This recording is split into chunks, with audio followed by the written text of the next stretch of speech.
Guys আজকে সকাল সকাল একটা নিউ ব্লগ নিয়ে চলে আসলাম তোমাদের মাঝে। খুবই ইন্টারেস্টিং ভিডিওটা। আজকে সকালে আমি ঘুম থেকে উঠে দেখি প্রচণ্ড আকারের বৃষ্টি পড়তেছিল। দেখেন, আপনারা দেখতে থাকেন।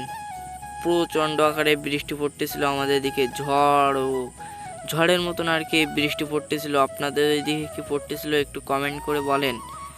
আর ব্যাপক আকারের চড়কা ডাকতেছিল, মেয়েকেও এরকম ওই পরিমাণে ডাকতেছিল।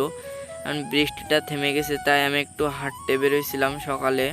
আমার শরীরটা একটু ভালো ছিল না, তারপরে ভিডিওটা করতেছিলাম। দেখেন, তারপরে আবার বর্ষা পড়তেছিল। দেখেন আপনারা একটু, আমাদের এইখানে যে যে নদীটা ছিল, এতে কিন্তু ফুল জল কিন্তু ছিল না, তারপরে দেখেন জলে ভর্তি হয়ে গেছে। এই দেখেন, সেই রাস্তার কাজ এখনও করতেছিল এরা।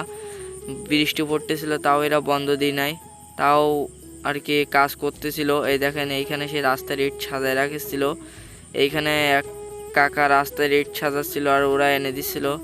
এই দেখেন, এইখানে একজন এই রাস্তা দিয়ে খাবারের বস্তা আনতেছিল, যে পোলট্রি আছে না, পোলট্রির ফিট আনতেছিল ভ্যানে করে।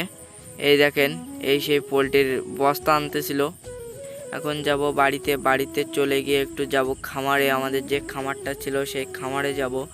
চলো দেখা যাক আমাদের খামারে গিয়ে কি হয়। দেখেন আমাদের বাচ্চাগুলো কেমন বড় হয়ে গেছে। পোলট্রির বাচ্চা, আমার বাচ্চা না কিন্তু, পোলট্রির বাচ্চা দেখেন কেমন বড় হয়ে গেছে।